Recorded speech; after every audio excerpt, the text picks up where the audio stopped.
지점이기도 했고요. 어쨌건 이 영화는 끝까지 처음부터 끝까지 계속 아내에 대한 사랑을 굉장히 강조하는 방식으로 그 마틴 루터 킹의 어떤 그런 사상의 문제 이런 것들을 조금 돌파를 한 것이 아닌가. 피할 수 없다면 화목하게 네. 한 것 같아요. 저는 이런 부분이 진짜 저희 둘이 같이 나온 이유라고 생각을 하고, 사실 저는 그런 이 장면 말씀하신 장면을 보면서 이렇게 뭐 여성 감독의 연출 관점에서, 그리고 여성으로서 어떻게 이것을 다루느냐에 대해서 사실 저는 구체적으로 잘 고민을 하지 못했는데, 오늘 이렇게 한 수 배워갑니다. 네, 감사합니다. 네, 그리고 또 말콤 X와 마틴 루터 킹의 관계를 보면은 저희가 방금 뒤에서도 뭔가 DJ와 YS의 관계 아니었는가 뭐 이런 생각을 해보기도 했는데, 이 둘이 힘을 합쳤다면 노태우 정권을 막을 수 있었듯이 이 둘이 힘을 합쳤다면 뭔가 더 좋은 일이 일어나지 않았을까 하는 생각도 들고, 근데 또 좀 재미있는 거는 제가 알기로는 평생 동안 둘이 만나는 건 한 번밖에 없다고 저는 알고 있어요. 제가 알기로는 그렇게 들었고, 이것도 굉장히 재미있는 일이죠. 굉장히 둘이 아직까지도 같이 묶여서 세트처럼 회자되지만 실제로 대면하는 거는 한 번밖에 없었다라는 것도 굉장히 재미있는 일이고, 그런 면에서 제가 조금 더 이야기를 이어가 보자면 마틴 루터 킹의 영화지만은 말콤 X의 존재가 영화에도 굉장히 중요한데요. 제가 굉장히 흥미롭게 봤던 거는 말콤 X의 전기 영화가 그러니까 태어날 때부터 죽음까지를 다룬 전기 영화가 이미 1992년도에 스파이크 리에 의해서 만들어진 적이 있죠. 그때 스파이크 리가 한창 전성기였고, 똑바로 살아라, Do the Right Thing 같은 영화를 만들고 이제 말콤 X도 만들었는데, 이 셀마를 보면은 약간 말콤 X가 굉장히 좀 쩌리로 나오죠.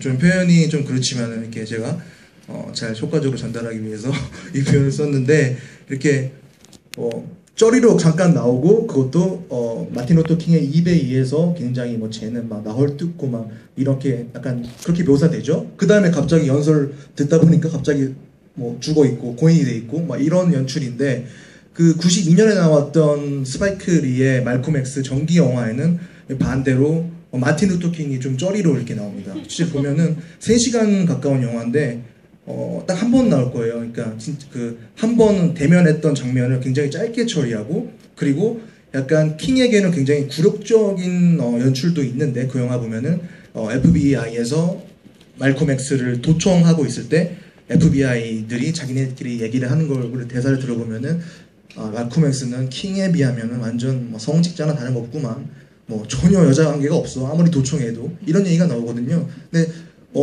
제가 단정할 수는 없지만은 실제로 마틴 루터 킹이 어떤 여성 표현력이 있었다는 건 사실 팩트에 가까운 것 같고요. 제가 볼 때는.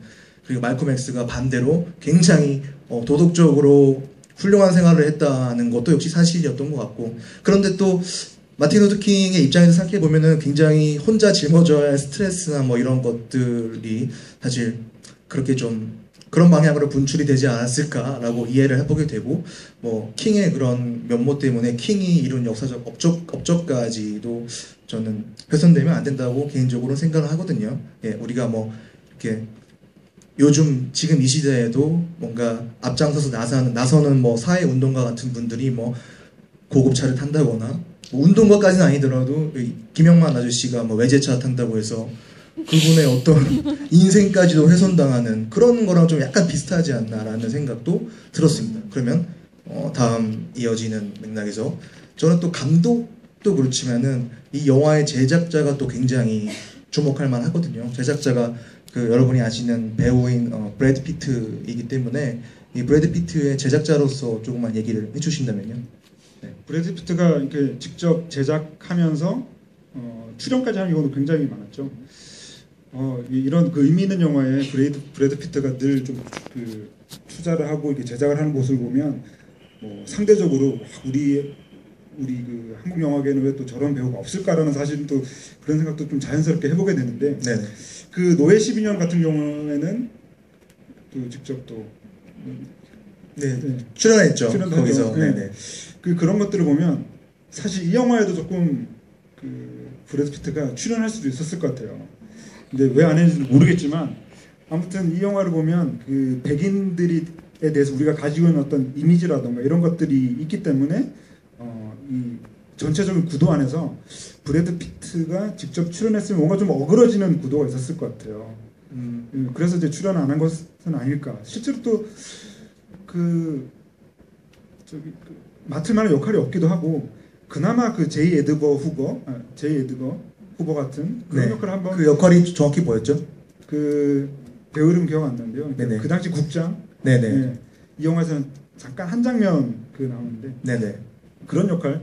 그러니까 클린트 이스트우드도 이제 제이 에드거라고 하는 영화를 만들었듯이 되게 그 인물도 되게 논란의 인물이라 그런 역할을 개인적으로 욕심을 냈을 수도 있겠지만 아마 브래드 피트가 그 역할을 했으면 조금 아까 말씀드린 대로 전체적인 좀 구도가 조금 흐트러졌을 것 같아요. 그런 점에서 출연을 안 했을 것 같다라는 생각이 들기도 하고요.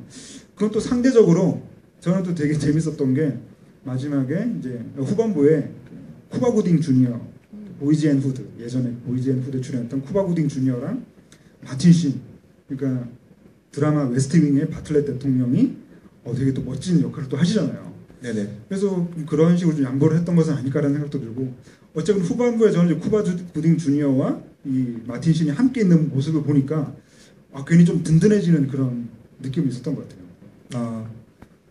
알겠습니다. 어떤 느낌인지 모르지만 이해하려고 제가 노력하겠습니다. 제 지금 든 생각은 브래드 피트가 만약에 배역을 맡았다면 그 어떤 카우보이 모자 쓰고 나와가지고 그 KKK단의 어떤 보스 역할을 했으면 더 어울렸을 것 같아요. 네. 이건 편집해 주시고요. 그러면 브래드 피트가 배우로 나오지는 않았지만 물론 그 대체는 아니지만은 오프라 윈프리가 출연하고 있습니다. 예, 오프라 윈프리가 굉장히 강렬한 역할로 주연은 아니지만 굉장히 강한 조연으로 나오고 있는데 이 역할에 대해서 좀 얘기를 해주실 수 있을까요? 오프라 윈프리 참 대단한 것 같아요. 그러니까 최근에 좀 이런 현재 시제의 흑인 영화가 아니라 과거를 다루는 노예 12년 혹은 버틀러 대통령의 집사 같은 이런 영화들이 의미 있는 영화들이 많이 만들어지고 있는데 그 버틀러에도 오프라 윈프리가 출연을 하잖아요. 이런 영화에 출연도 하고 투자도 하고 하는 모습을 보면 되게 긍정적이고 되게 대단하다는 생각도 들고, 더군다나 이 영화에서 마틴 루터킹을 연기한 배우가 사실은 거의 미지의 배우나 다름없기 때문에 그 행진을 할 때 제일 앞에 오웨로, 마틴 루터킹을 연기한 오웨로가 앞에 서 있고 뒤를 비쳤을 때 뒤에 이제 오프라 윈프리가 있는 모습이 저는 굉장히 든든하고 뭔가 그 행진에 동참하고 싶은 느낌이 들었거든요. 그러니까 좀 무게 중심을 잡아주는 그런 역할을 한 것 같기도 하고요. 또 하나 이제 흑인 민권 운동에 좀 관심 있는 분들은 로자 파크스라고 하는 그 인물에 대해서 좀 아실 텐데, 뭔가 어떻게 보면 로자 파크스의 어떤 그 영화 속에 재현된 모습을 그 오프라 윈프리한테 담고자 했던 거 아닌가. 뭐 설명을 좀 모르시는 분들 위해서 좀 설명을 드리면, 로자 파크스가 그 예전에 그 흑인 분리주의 정책 때문에 그 버스를 타면 흑인은 무조건 뒷자리에 앉아야 되고 앞자리에는 백인만 앉을 수 있었는데 너무나 좀 피곤했던 그 로자 파크스라고 부인이 그 앞자리에 앉았다가 백인들과 운전사들이 뒷자리로 꺼지라고 막 계속 그랬는데 끝까지 포기하지 않고 있었던, 거기서 또 촉발되는 운동이 바로 버스. 한번 상황을 재현해 볼까요? 꺼지라.